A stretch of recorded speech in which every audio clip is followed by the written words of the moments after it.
The introduction to humanity by the Galactic Council during their infancy of space exploration was a revelation, with their rudimentary FTL technology struggling to maintain a unified empire across their fledgling planets.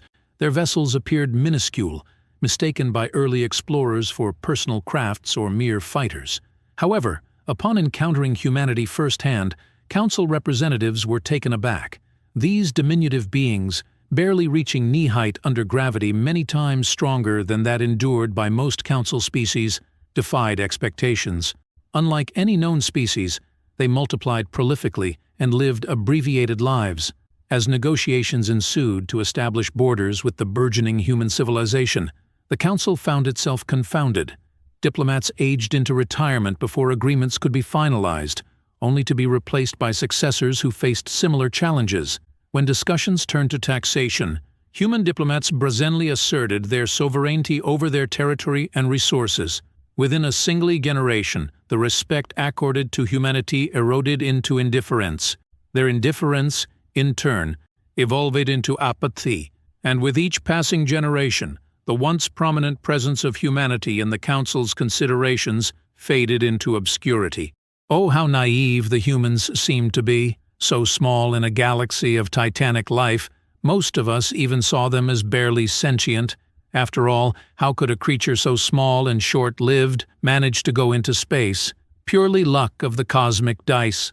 For it took half a human generation to simply explain to them how the Council of the first 5 species of the galaxy demand tribute from the newer species. In exchange for technology and colonization rights, the Council had even given them generous terms including a minor population control and only initial 70% tithe to the Council, with a lower rate once the race is properly civilized. Though when brought up they would join the Council as a vassal race to their nearest neighbor, and not have a vote. The petulant humans then had the gall to deny our generous offer of joining the Council. They even denied our traders access to their markets after some minor debacle about one of the Council's traders demanding compensation for lost goods. We could not let this insult go unpunished, and the Grand Council began drafting their plans to punish these unruly children and force them to respect their elders. For what are they but children in the playground of giants? By the time the Great Council Retribution Fleet was mustered, plans were developed, logistics and supplies demanded from vassals of the Council. Almost 6 human generations had gone by. It was nearly every other day the human ambassadors to the Council grew grayer and grayer till they were replaced by young, eager humans that quickly grayed themselves, none the wiser to our plans to finally discipline their childish race. Despite how obvious it seemed at times when a representative or diplomat didn't realize the humans were in the room, but they seemed as simple as they looked. Unbeknownst to us, though, these humans spread like pests, multiplying exponentially faster than anyone could have dreamed. By the time the first fleet entered human space, they had gone from a barely spaceborne civilization with half a dozen planets under their control, with a half-starving population on their homewards, to having dozens upon dozens of planets colonized. Some were even barely considered habitable to the humans, and would barely be considered above a mining outpost, only manned by drones due to their high gravity and thick atmospheres. And not only that, like pests, they were clever. They were not as dim as many deemed them so, and had known of the invasion years prior. Our fleet, upon leaving their dry docks, were immediately noticed, and by the time they reached Terran space there only were abandoned outposts and stations to be found. The humans had at least the wits to run instead of fight. Our admirals assured of their victory as they drove a dagger with less resistance than a plasma torch through parchment, until the ships entered the system known as Alpha Centauri by the humans, the first official colony of the humans and the first most developed of them besides their homeworld. The planet was in the middle of an evacuation, yet there were far too many humans to evacuate. The Council fleet quickly entered the planet's gravity, destroying the evacuating ships and pitiful minuscule ships that tried to defend them. Only then did the Council fleet broadcast the punishment for the Terrans' refusal to submit and bombarded the planet from orbit, broadcasting the destruction for the galaxy to see, both to terrify the humans and to make sure the vassals knew the punishment should they get any ideas. The next destination was a small red dwarf known to the humans as Barnard's Star, a simple mining colony on a nearby barren world, which was evacuated. One more jump, and the fleet would be in the humans' homeworld, ready to demand subjugation after a lengthy bombardment. But the system was not truly abandoned, for a massive fleet of Terran starships was orbiting the former mining colony, while the Council fleet consisted of multiple dozen-kilometer-long ships that resemble Terran mushrooms, designed to face the enemy and absorb tremendous blows to the heavily shielded and heavily armored front.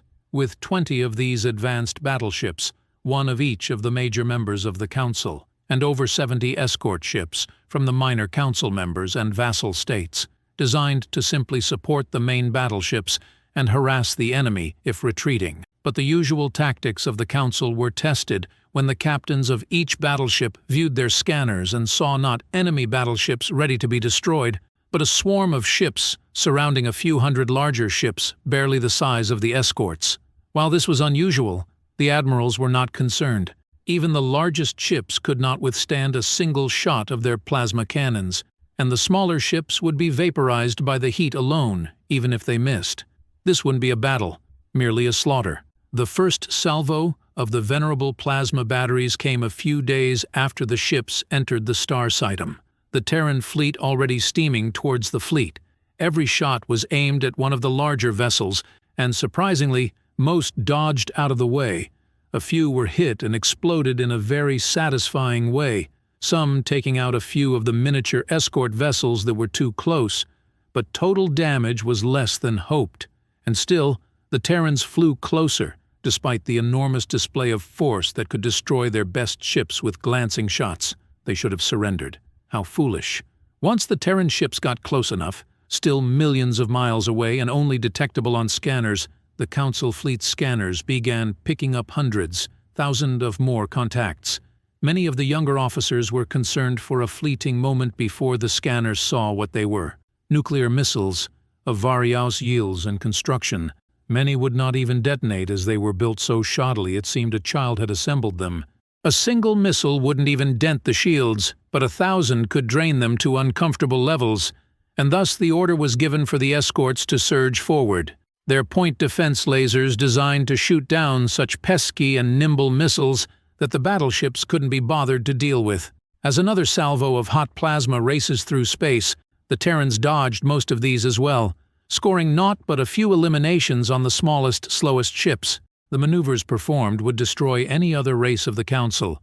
Even those that had engineered their bodies with machines would gawk at the maneuvers so casually performed by these Terran ships. Surely their bones would be mulched by the G-forces.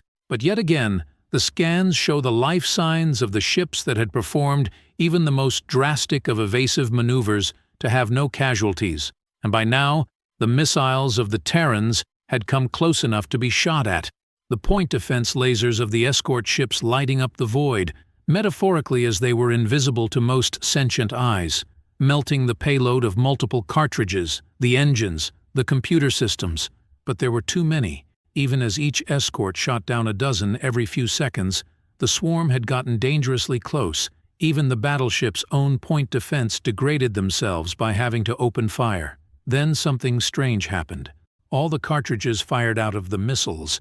Instead of having to deal with a few hundred remaining missiles, there were now 1,000 or more active cartridges flying into the void directly at the ships. Despite the escorts' best efforts, the first frontline escorts were hit, lighting up space as each ship was hit by a dozen cartridges one after the other. But the scanners showed that those cartridges that were deemed shoddily construction, as to not detonate, were merely fakes and designed to take the shots for the real cartridges to make it.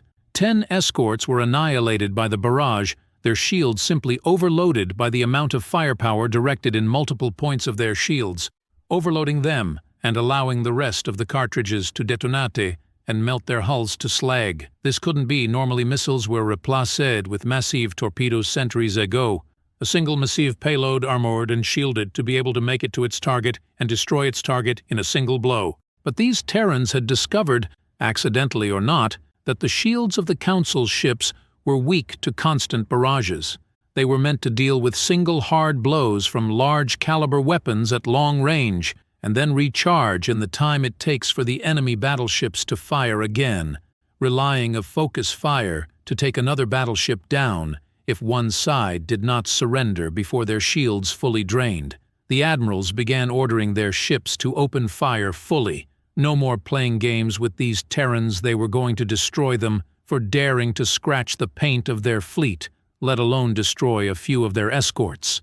As the heavy plasma cannons once again fired, the Terrans were close enough that the medium-sized guns on the battleships opened up. Now casualties started to pile up on the Terran side, as they had much less time to maneuver to avoid the beams of plasma. Yet still, an annoying number still dodged and avoided, now unleashing yet another salvo of missiles as the Terran fleet began to spread out in a wider formation, up, down, and to the sides of the fleet in a large C shape. This time the missiles specifically targeted the escorts, seeing them as the main threat to their barrages, and more exposed as they are in front of the mushroom-shaped battleships. Seeing this, many captains of the escorts began to panic and begin retreating towards the battle line, causing more of the escorts to begin to abandon their formation, turning and maximizing their engines, hoping to outrun the missiles or simply avoid them, turning off their comms as to avoid the yelling from the council member admirals ordering them back in line. Yet their cowardice was short-lived, as the sudden decrease in point defense fire allowed a majority of the missiles to strike true, detonating one ship after another, overwhelming their shields, and allowing the next volley of cartridges to reduce the ships to scrap metal. Barely 7 escorts managed to get behind the battleships, which tanked the remaining missile barrage or shot down those they could, their shields flickering but easily holding out against the cartridges. The fleet began to shift its formation, curling into a C shape as the Terran ships began to go around the battle line, and once again firing a barrage of missiles, except this time the larger ships of the fleet continued firing dozens upon dozens of missiles. Each one scanned and showed to be carrying much heavier cartridges, nearly 10 times as powerful as the ones used by the smaller ships. At that point it became crystal clear what was going on.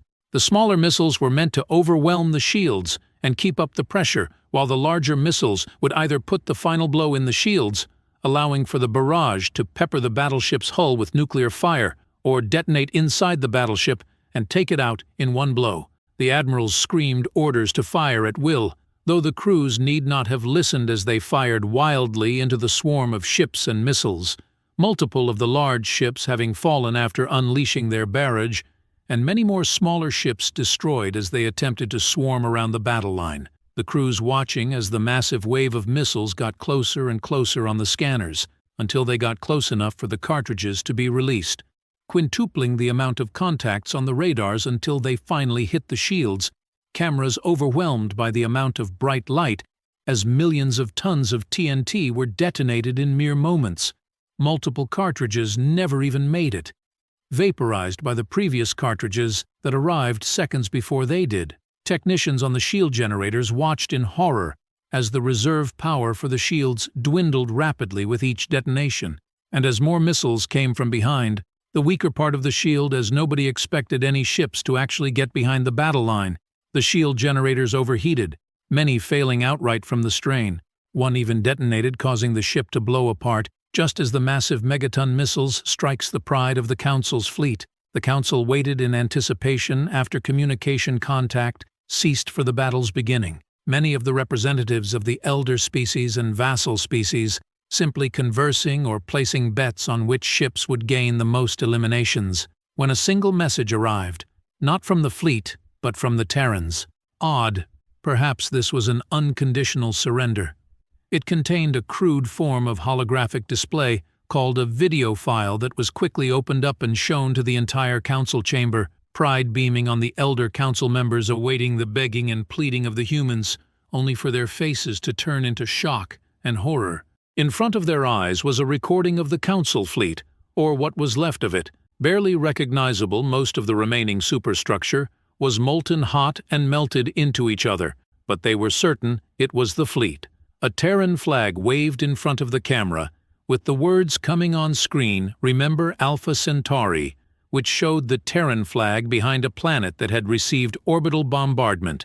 Before the shocked members of the council could even process this information, another commination came, this time from one of the elder species colonies. They were under attack by the Terrans. Ships destroyed the space stations in orbit with nuclear missiles and shot down any ships attempting to leave. Soon more reports showed up on the council computers, and even the personal commination devices of the various representatives begging them to relay to the council that they were under attack. The council was in a frenzy, attempting to organize another fleet to face the Terrans, scraping up every ship they could muster, to organize to take back the rapidly advancing Terran armadas.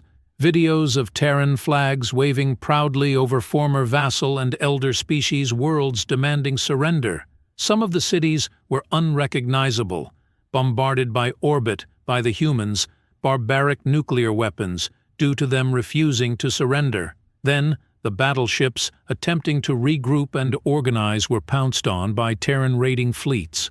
Lone ships were completely unprepared to deal with the nimble Terran ships, and the escorts that came from vassal fleets never arrived, as many began to overthrow the yoke of their former masters. Pledging allegiance to the Terrans as they entered their space, both out of spite for their overlords treating them so poorly, and out of fear of becoming yet another irradiated series of worlds. The conflict lasted another few years, as fleets organized by the Council were repeatedly harrowed by Terran ships attempting to go from one world under invasion to another. The Council Hall itself had to be abandoned after Terran ships spontaneously discovered its location and attempted to destroy it. But after the third year, all resistance failed, the pride of the elder species has been thoroughly ground down, and what leaders remained that were not beaten in vassal revolts or by nuclear weapons agreed to an unconditional surrender to the Terran Republic. The galaxy changed rapidly after that. Everything the Terrans did was rapid. As their lives were so short, they did everything as fast as they could. While those that survived the conflict were still in shock a human decade later of their loss, most humans had moved on, and a new generation was already coming to be. Under the Terran Republic, every species was eventually to be given a vote once reconstruction of planets had ended. By the end of the century, most Terrans who had fought in the conflict were gone. With a new, fresh wave of Terrans finishing the work their predecessors left, brining a new, peaceful age of equality between former vassal and elder species. The children who were playing in the Giants' playground had brought the Giants low, backed by nuclear weapons. Well, guys, if you liked this video and want a particular HFY story, comment below with its title. Also subscribe to the channel, hit the bell and like the video. But most important, leave a comment. Until the next video.